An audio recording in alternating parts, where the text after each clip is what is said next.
చూపించిన అభిమానము చాలా బాగుంది. తప్పకుండా ఈ నియోజకవర్గంలో ప్రజలందరినీ కలిసి సీనియర్ నాయకులు ఎలక్షన్ ఏ విధంగా చేసుకోవాలని తెలిసిన నాయకులు ఇక్కడ నాకు దొరకడం అదృష్టం. ఎందుకంటే ఏ సమస్యనైనా కానీ ఏ ఇష్యూ అయినా కానీ సామరస్యంగా పరిష్కరించే రమేష్ గారు ఎందుకంటే ఎలక్షన్లో కూడా అదేవిధంగా చేస్తారని చెప్పేసి ఆశిస్తూ మీ అందరి ఆశీస్సులు కావాలని చెప్పేసి కోరుచున్నాను. ముఖ్యంగా ఇక్కడ నాయకులు కార్యకర్తలు అందరూ కూడా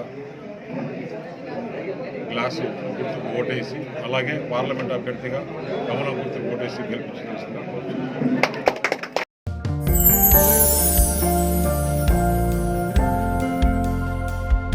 లవ్ ఈ అందమైన 4 అక్షరాల బారిన పడని మనిషి ఉండరు, మనసు ఉండదు.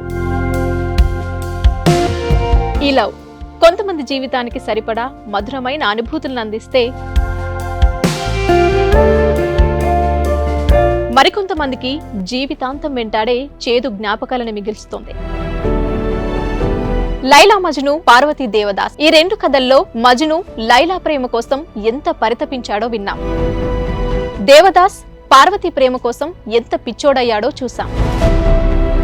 కానీ లైలా మజ్ను ప్రేమ కోసం ఎంత ఆరాటపడిందో మనం ఆలోచించలేదు. దేవదాసు దూరమయ్యాక పార్వతి పరిస్థితి ఏంటో మనం అర్థం చేసుకోలేదు. ప్రేమ నుండి పెళ్లి వరకు వెళ్ళలేకపోయినా ఎంతో మంది అమ్మాయిల బ్రేకప్ స్టోరీస్తో మీ లవ్ టుడే.